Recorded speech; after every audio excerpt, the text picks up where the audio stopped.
On July 19, 1985, the tranquil village of Stava in northern Italy was devastated by one of the worst industrial disasters in the country's history. The collapse of two tailings dams unleashed a deadly torrent of mud and mining waste that obliterated everything in its path, taking 268 lives. How did a dam that was constructed to contain waste turn into a lethal flood? Could this disaster have been prevented with proper oversight and maintenance? This is the tragic tale of the Stava Dam disaster, a story marked by human error, negligence, and a disregard for safety. High above the village of Stava, which is nestled in the beautiful Trentino region of northern Italy, two tailings dams were constructed to manage waste from the Prestavel fluorite mine. Tailings dams are large man-made structures designed to hold mining byproducts and prevent them from contaminating the environment or nearby communities. However, these particular dams were unstable from the start due to their construction on a steep hillside using inadequate materials and substandard engineering practices. The planning for the tailings dams began in the late 1960s. The site chosen for these dams was problematic due to its swampy conditions and numerous springs. These factors posed significant hydrological challenges that were not adequately addressed during construction. Both dams were constructed using heterogeneous materials that were prone to liquefaction, meaning the soil could lose its strength and behave like a liquid under stress. The construction process itself was also deeply flawed. The upper dam, standing at 34 meters high, was built directly atop the lower dam, which was 25 meters high, creating a total storage height of nearly 60 meters. This setup significantly increased the pressure on the lower dam and compromised the overall stability of the structure. The drainage system, which was crucial for maintaining the stability of the dams, was poorly designed and implemented. Drainage pipes were incorrectly placed and sagged under the weight of the deposited material, leading to leaks and further saturation of the dam walls. During construction, mine employees and engineers made several critical mistakes. They assumed the waste materials from mining, which are commonly referred to as tailings, would dry out quickly after being deposited, but this didn't happen. Instead, the tailings stayed wet for long periods, causing water levels within the dam embankments to rise. This continuous saturation weakened the dam walls over time. By January 1985, clear signs of instability began to surface. A sinkhole appeared at the base of the upper dam, releasing a small flow of debris. This should have triggered immediate remedial actions, but it was largely ignored. In June 1985, another sinkhole, 3 meters deep, formed in the lower dam due to a broken drainage pipe. These incidences highlighted the severe and ongoing instability, yet no significant measures were taken to address the issues. In the months leading up to the disaster, multiple warning signs indicated that the dams were becoming increasingly unstable. Downstream, residents reported seeing water and sand leaking from the lower dam, but these warnings were also ignored. The drainage pipes meant to remove excess water from the tailings were failing, and therefore allowing water to build up within the dam and increasing internal pressure. Despite these clear signs of trouble, no significant actions were taken. Operations continued as if nothing was wrong. Water continued to be pumped into the reservoir behind the upper dam, worsening the instability. The combination of ineffective drainage, continuous deposition of tailings, and ignored warning signs set the stage for a catastrophic failure.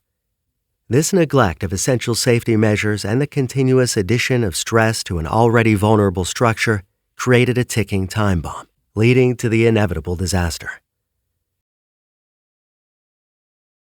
Shortly after noon on July 19, 1985, the catastrophic failure of the Stava Tailings Dam unfolded.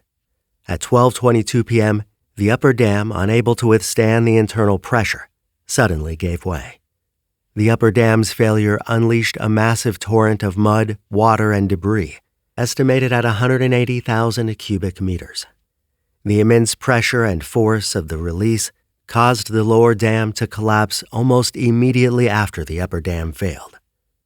The resulting mud flow surged down the valley at terrifying speeds of up to 90 kilometers per hour, obliterating everything in its path. This wave of mud and debris traveled 4.2 kilometers, devastating the village of Stava before continuing to the Avisio River. The immense force of the flow caused widespread destruction, leveling buildings and uprooting trees. In mere moments, the village of Stava was virtually wiped off the map. The mud flow destroyed 63 buildings, including homes, factories, and 3 hotels. The violent torrent also demolished 8 bridges, cutting off vital connections and isolating the area. The overall damage from the disaster was estimated to exceed 133 million euros. The human toll was devastating. Tragically, 268 people lost their lives, making it one of Italy's worst industrial disasters. The majority of the victims were trapped in their homes or workplaces, unable to escape the rapidly advancing mud. The sheer speed and volume of the mud flow meant that many residents had no chance to flee. The bodies of the victims were often found buried under thick layers of mud and debris, which complicated recovery efforts. The destruction extended beyond human casualties. The landscape was scarred, with the force of mud flow causing extensive soil erosion and depositing a thick layer of mining waste over the affected area. The disaster left a lasting mark on the region, highlighting the catastrophic consequences of negligence and underscoring the importance of stringent safety standards. The force of the mud flow was so enormous that it uprooted trees, eroded large sections of land, and carried debris and rubble far downstream. Rescue efforts began immediately, involving thousands of volunteers, firefighters, and military personnel. Despite their swift response, the violent and rapid nature of the disaster left little opportunity for survivors to be rescued from the debris. In the wake of the disaster, the community and authorities faced the daunting task of dealing with the immense loss and devastation. The immediate aftermath was marked by widespread grief and a scramble to rescue and recover victims. Rescue operations were extensive, involving thousands of volunteers, firefighters, military personnel, and emergency responders. The search for bodies continued for 3 weeks, a challenging and heartbreaking task due to the extensive damage. Many of the victims were children and young adults, amplifying the community's grief. The bodies were first taken to the primary school gymnasium in Tisero, and later to the Church of Pieve for identification and last rites. The emotional toll on the community was immense, as families mourn the loss of loved ones and the destruction of their homes. The Italian government quickly launched an investigation to uncover the causes of the disaster. The findings were evident and damning, as they revealed a catastrophic combination of poor design, inadequate construction, and a complete lack of maintenance.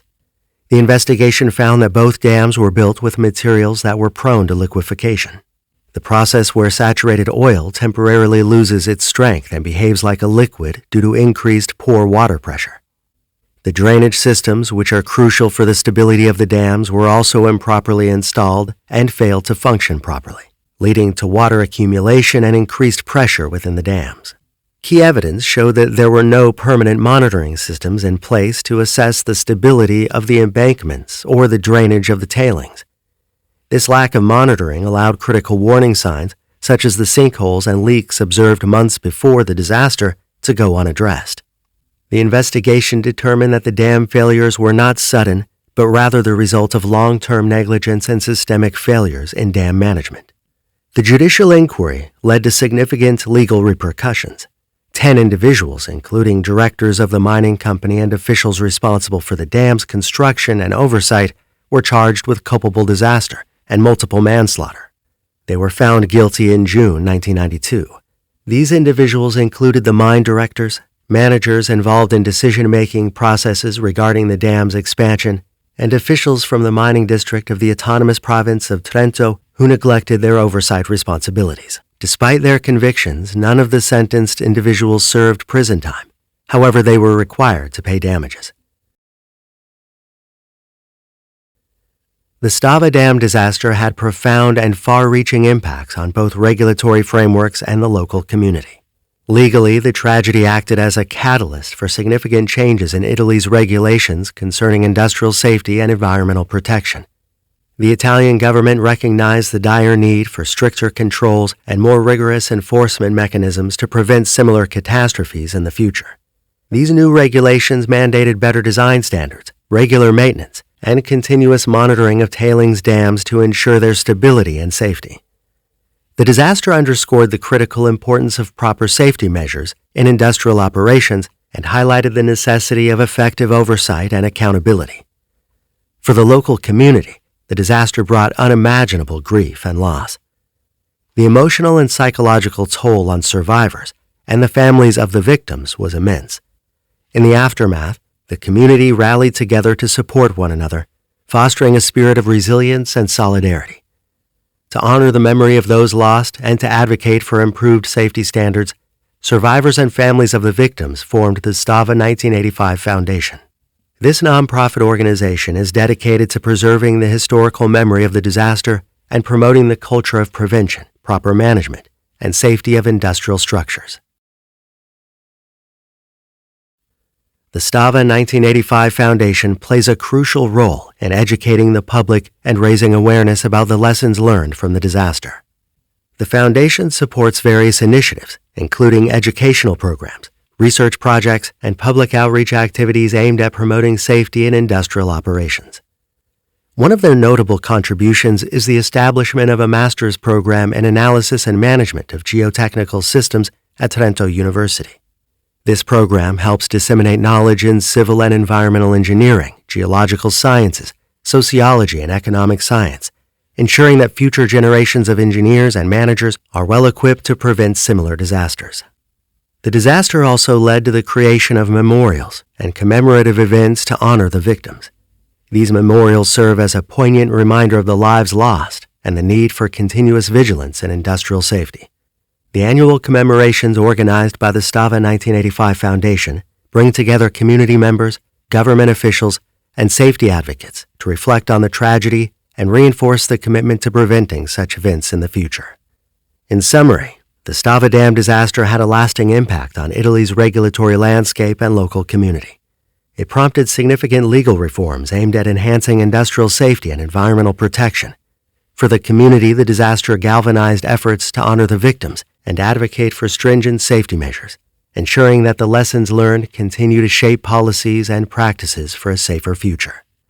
If you found this video insightful, please like and subscribe to our channel. Your support helps us bring more stories to light. Thanks for watching.